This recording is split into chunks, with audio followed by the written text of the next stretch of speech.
بسم اللہ الرحمن الرحیم۔ السلام علیکم۔ ہر روز نئی ویڈیو کے لیے چینل کو سبسکرائب کر لیں اور ساتھ لگے ہوئے بیل آئیکن کو دبا کر آل کی آپشن کو سلیکٹ کریں تاکہ ہر نئی ویڈیو کی اپڈیٹ آپ کو ملتی رہے۔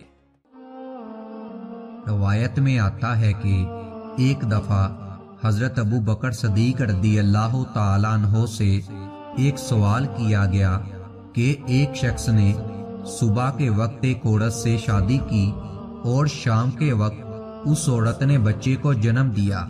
چند لمحے بعد وہ شخص بھی مر گیا۔ ماں اور بیٹا اس کی جمع کردہ مال کے وارث بن گئے۔ کیا ایسا ممکن ہے؟ حضرت ابو بکر صدیق رضی اللہ تعالیٰ عنہ نے جواب میں اس آدمی کو کچھ بھی نہ کہا اور خاموش ہو گئے۔ سیدنا حضرت علی مرتضیٰ رضی اللہ تعالیٰ عنہ بھی دربار خلافت میں موجود تھے۔ شاید حضرت علی کو اصلی صورتحال کا علم تھا۔ انہوں نے فرمایا، ہاں بالکل ایسا ممکن ہے۔ یہ وہ شخص ہے جس کے پاس یہ عورت کنیز تھی اور یہ کنیز اس شخص سے حاملہ تھی۔ جب بچے کی پیدائش قریب ہوئی تو اس شخص نے کنیز کو آزاد کر دیا۔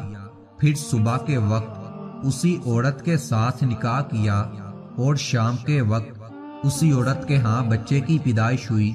چند لمحوں کے بعد وہ شخص مر گیا۔ ماں اور بیٹا اس کی وراثت کے مالک بن گئے۔